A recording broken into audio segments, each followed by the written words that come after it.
क्या आपको पता है कि राजधानी दिल्ली में बिकने वाली ज़्यादातर हरी सब्जियां कहां पर उगाई जाती हैं? आज हम आपको उस जगह पर लेकर आए हैं जहां पर राजधानी दिल्ली में लगभग यमुना नदी के किनारे 45 किलोमीटर के पैच पर हरी सब्जियों की खेती की जाती है।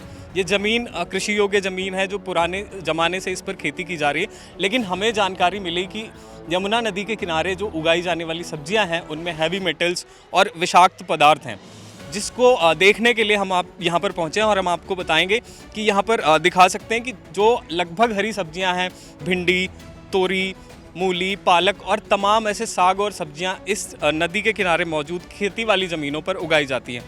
आधी ज़मीनें हम ऐसे कह सकते हैं कि ये ज़मीनें कुछ अनाधिकृत तरीके से भी लोगों ने कब्जा कर इस पर खेती करनी शुरू करी है, और कुछ ज़मीनें खेती की ज़मीनें हैं जो पुराने समय से जिस पर खेती करते आ रहे हैं। लेकिन सवाल ये है कि इस ज़मीन पर उगने वाली सब्जियां खाने योग्य हैं या नहीं। इसको लेकर आज हम यहाँ पर आए हैं, तो हम यहाँ से सब्जियों का सैंपल लेंगे और उस सैंपल को एक सर्टिफाइड लैब में टेस्ट कराकर आप तक वो जानकारी पहुँचाएंगे कि आपके थाली में परोसी जाने वाली सब्जियाँ खाने के लिए सुरक्षित हैं या नहीं। कौन कौन सी सब्जियाँ यहाँ पे उगाते हो और कितने साल से कर रहे हो खेती? हम लोग यहाँ पे पापा यहाँ पे करीब 25 साल पहले आए थे। अच्छा। तब से यहाँ पे मतलब खेती कर रहे हैं हम लोग। जैसे हमारे परिवार को तो हो गई कम से कम 40-45-50 साल हो गए यहाँ रहते रहते। पहले तो यहाँ पे गुलाब की खेती होती थी, लेकिन बाढ़ आने के बाद में गुलाब सारी मर गई। उसके बाद यही पालक, सरसों वगैरह, धनिया, मेथी वगैरह ये सब फसल करते हैं। इस टाइम में भिंडी, तोरी, घिया यही उगाते हैं, साग वगैरह होता है। और सर्दियों में भी पालक, सरसों, मेथी, गोभी। ये पूरे साल फसलें उगाते हो? हाँ जी, पूरी साल फसल होती है। कहाँ पे बिकती हैं फसलें? ये मंडी ले जाती है, यहाँ लगती है, एक जमुना बैंक पे लगती है, एक फेस वन में लगती है, गाजीपुर मंडी है। फिर दिल करे वहाँ ले जाओ। ये चिल्ला मंडी जाती है, वहीं लेके जाते हैं। मतलब मंडी हमारा थोक का काम है। तो इसमें क्या क्या खाद वगैरह यूज़ करते हो, पेस्टिसाइड्स यूज़ करते हो या नहीं? जैसे वैसे नहीं लगाते हैं, कीड़ी वीड़ी हो जाती तो लगाते भी हैं। खाद वगैरह भी डालते हैं? खाद वगैरह भी डालते हैं। खाद में क्या डालते हैं? यूरिया वगैरह? यूरिया, डाई, बस। इसमें यूरिया और डीएपी ज़्यादातर यूज़ करते हैं हम लोग। और पानी कहाँ से लाते हो, सिंचाई कैसे करते हो? पानी के लिए हमारा इंजन है, वो वहाँ पे बना हुआ है, उसी से पानी लगाते हैं हम। पानी हैंडपम्प से लगाते हैं।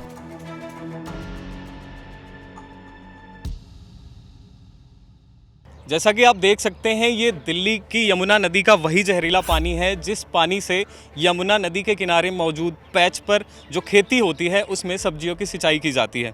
सिंचाई के अलावा सब्जियों को खेत से निकालने के बाद इसी पानी में धोया जाता है और इस पानी में मौजूद विषाक्त पदार्थ सब्जियों के संपर्क में आते हैं।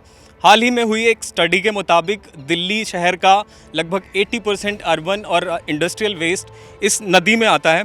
तो आप इससे अंदाज़ा लगा सकते हैं कि इस नदी में कितने जहरीले पदार्थ हैं, इस नदी के पानी में कितने जहरीले पदार्थ हैं, और उन जहरीले पदार्थों का संपर्क आपकी थाली में परोसी जाने वाली सब्जियों से हो रहा है और उससे हमारी सेहत को कितना नुकसान पहुंच सकता है। हमारी टीम ने यमुना बैंक के किनारे उगाई जा रही सब्जियों का सैंपल लेकर लैब में जांच के लिए भेजा। इसकी जांच में लेड, मर्करी और कैडमियम जैसे हेवी मेटल्स की मात्रा ज़्यादा पाई गई है। हेवी मेटल्स की अधिक मात्रा वाली सब्जियों को खाने से शरीर को क्या नुकसान पहुंचता है और इनसे कैसे बचाव किया जा सकता है, आइए जानते हैं डॉक्टर से। हमारी रिसर्च से हमें पता चला है that the vegetables that are being sold Delhi की मार्केट्स में, उनके अंदर नेमली 3 हेवी मेटल्स थोड़े एक्सेस क्वांटिटी में पाए जाते हैं, जैसे निकल, कैडमियम और लेड। तो इन 3 हेवी मेटल्स के कंजम्पशन का क्या साइड इफ़ेक्ट हो सकता है जो कंज्यूमर के हेल्थ पे? ये जो हेवी मेटल्स हैं नॉर्मली सब्जियों में आते हैं बिकॉज ऑफ आइदर फर्टिलाइजर्स और नॉन क्लीन वाटर। सम जो एक सरप्लस वाटर होता है उसमें अगर ग्रो करने से ये हेवी मेटल्स पाए जाते हैं। अगर ये heavy metals steadily small quantity में अगर आपने महीने में एक बार ले लिया तो कोई फ़र्क नहीं पड़ेगा, बट अगर रेगुलरली आप ये कंज्यूम कर रहे हैं तो ये हमारे जो बॉडी की ऑक्सीजन फैक्ट्री है जिसको हम माइटोकॉन्ड्रिया बोलते हैं, उस फैक्ट्री में जाके उसकी एफिशिएंसी को वो कम कर देते हैं। तो as a result of it जो है सेल्स की एफिशिएंसी बिगड़ जाती है। एंड ईच वन, जैसे लेड का ज़्यादा इफेक्ट होता है नर्वस सिस्टम पे, निकल का ज़्यादा सिस्टम होता है ऑर्गन सिस्टम्स पे।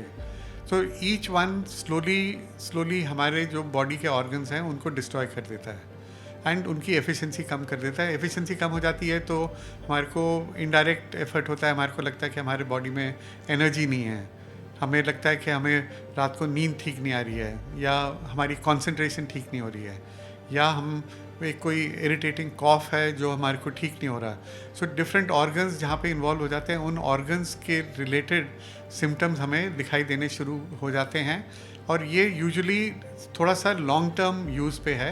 ऑन अ सिंगल इंसिडेंट 1 या 2 बार आपने कभी यूज़ कर लिया तो फ़र्क नहीं आएगा, बट लॉन्ग टर्म कंजम्पशन जो फ्रूट्स एंड वेजिटेबल्स में होती है, हम रोज़ खाते हैं, तो इसलिए इसका इफ़ेक्ट स्लोली हमें दिखाई देना शुरू कर जाता है। ओके, सो आपने जैसे मेंशन करा कि the way these vegetables are grown, उनका बहुत इम्पैक्ट है, तो दैट मीन्स कि हम एट डिस्पोजल हैं of of these vegetables grow कैसे हो रही है। तो एट होम लोग क्या तरीके से इस इम्पैक्ट को लेसन कर सकते हैं? इज़ देयर एनी वे जिससे हम वेजिटेबल्स को वॉश करें या कुक करें, जिसकी वजह से ये जो हेल्थ इफ़ेक्ट्स आपने मेंशन करे हैं उसका इम्पैक्ट को मिटिगेट करा जा सकता है? आई थिंक सबसे ज़्यादा ज़रूरी है इन वेजिटेबल्स को क्लीन करने के लिए।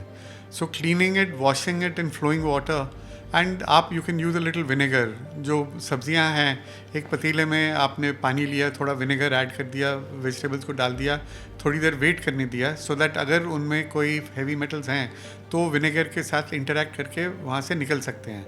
और उसको निकालने के बाद फिर भी 1 या 2 बार आप फ्रेश वाटर के साथ उनको वॉश कीजिए। Most important is washing. Cooking में हम वेजिटेबल्स के लिए भी ऑलवेज सेड, अगर बहुत हम ओवर कुक करेंगे तो हमारी विटामिन्स कम हो जाएंगी, बट स्टिल अगर आपको डाउट हो रहा है कि इसमें है, तो then partially cook product is better than raw product to prevent heavy metal poisoning. So उसको आप कुक कर लीजिए। And lastly, for our audience, are there any dietary measures या lifestyle measures जो वो ले सकते हैं जिसकी वजह से ये health effects को और अच्छे वे में डील करा जा सकता है? See, I think dietary effects में there are things which are called antioxidants. Antioxidants are found in fruits and vegetables also, पर इधर fruits and vegetables पे हमें थोड़ा शक है कि उसमें metals ना हो।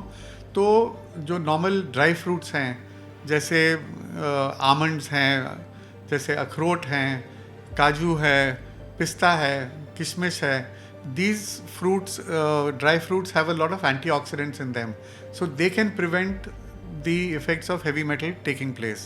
Also, if you have a balanced diet, जो बैलेंस का मतलब है there should be adequate amount of proteins जो हमें नॉन वेजिटेरियन एंड पल्सेस वगैरह में से मिलती है, कार्बोहाइड्रेट्स होने चाहिए जैसे आलू चावल वगैरह से मिलता है, and also vitamins and nutrients का रिच सोर्स इज वेजिटेबल्स।